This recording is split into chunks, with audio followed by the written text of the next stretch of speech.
स्वागत है दोस्तों आपका हमारे चैनल धाकड़ ऑनलाइन स्टडी में। दोस्तों इस वीडियो में हम भाजकता के नियम यानी कि रूल्स ऑफ डिविजिबिलिटी के जितने भी जो संख्याएं हैं उन सभी संख्याओं के जो रूल्स होते हैं डिविजिबिलिटी के यानी भाजकता के, वो जो है इस वीडियो के अंदर हम समझेंगे। सबसे पहले दो की भाजकता, और दो की भाजकता के अंदर जिन संख्याओं के इकाई अंक जो है वो 0, 2, 4, 6, 8 हैं, तो उन संख्याओं में दो का पूरा पूरा भाग जाता है, यानी दो की जो है पूरी पूरी भाजकता होती हैं। जैसे हम एक उदाहरण लेते हैं, 2, 4, 3, 2, 8। इस संख्या में इकाई का अंक है 8। अब इकाई का अंक 8 है और हमारे भी जो है संख्याओं में इकाई का अंक 8 आ रहा है, तो इसका मतलब इस संख्या में जो है दो का पूरा पूरा भाग जाएगा। इस संख्या में जो है दो का पूरा पूरा भाग जाएगा। अगला है तीन की भाजकता।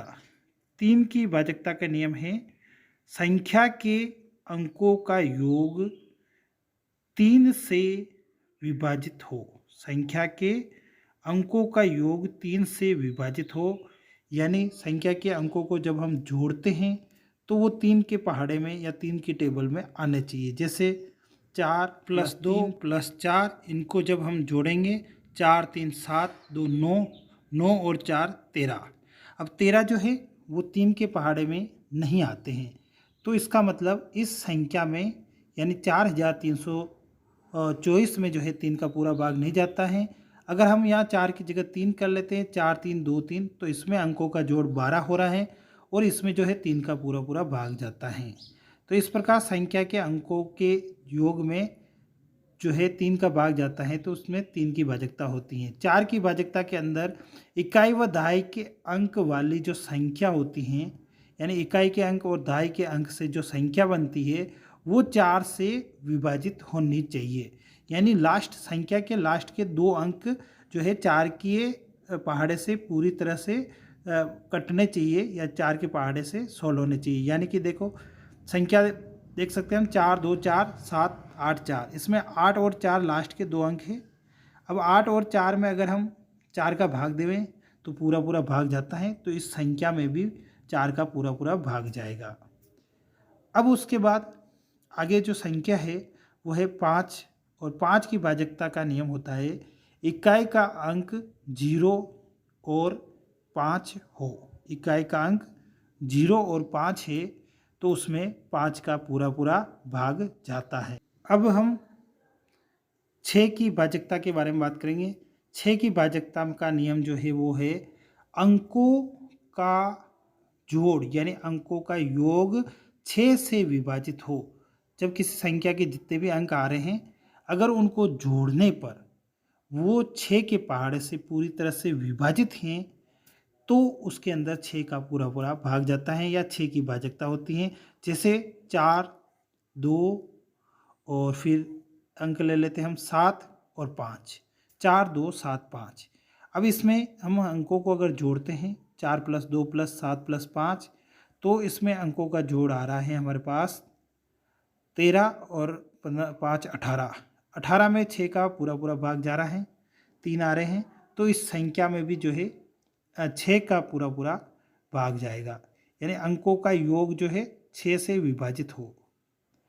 उसके बाद 8 की भाजकता का जो नियम है वो है संख्या के इकाई दहाई सैकड़ा से बनने वाली संख्या, इकाई दहाई सैकड़ा से बनने वाली संख्या 8 से विभाजित हो।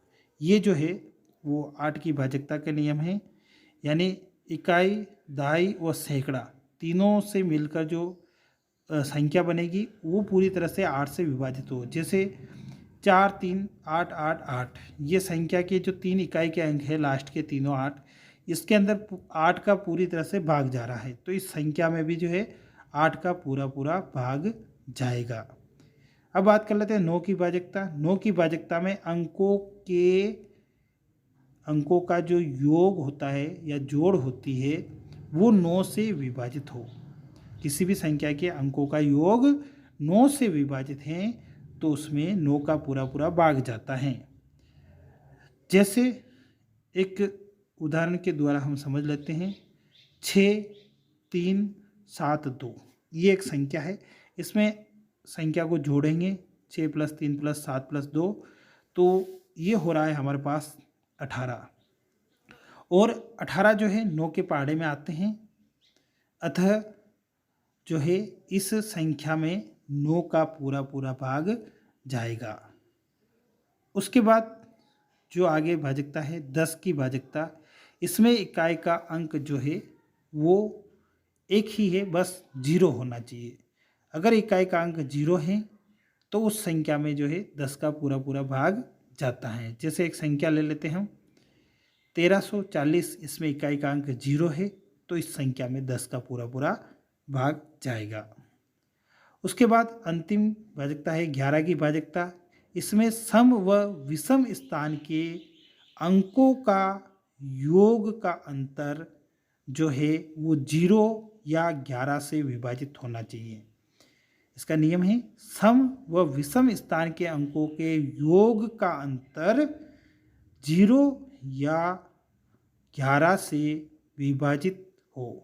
0 या 11 से विभाजित हो, या तो 0 आना चाहिए अंतर, या फिर ऐसी कोई संख्या आनी चाहिए जो 11 से विभाजित हो। तो इसका भी जो है हम एक उदाहरण लेके जो है सोल्व करेंगे। उदाहरण के द्वारा ही जो है हम 11 की भाजकता को अच्छी तरह से समझ सकते हैं।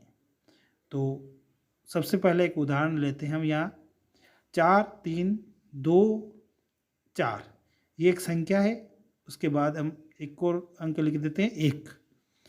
अब सम स्थान के अंकों का योग और विषम स्थान के अंकों का योग करना है। ये हो जाएंगे सम स्थान के अंक 3, 4, विषम स्थान के अंक हो गए 4, 2, 1। तो 4, 2, 1 को हम जोड़ेंगे तो ये आ गया हमारे पास 7, और 3 और 4 को जोड़ेंगे तो 7। अब दोनों का अंतर करेंगे तो 0। अब अंतर 0 आ रहा है तो इसका मतलब इस संख्या में 11 का पूरा पूरा भाग जाता है। इसी प्रकार हमने 2, 3, 4, 5, 6, 8, 9, 10, 11 की जो है भाजकता के नियम इस वीडियो में समझे हैं। और अगर आपको वीडियो पसंद आए तो वीडियो को लाइक, और अगर आप चैनल पर नए हैं तो चैनल को ज़रूर सब्सक्राइब कर देवें। धन्यवाद दोस्तों, मिलते हैं नेक्स्ट वीडियो में। तब तक के लिए जय हिंद,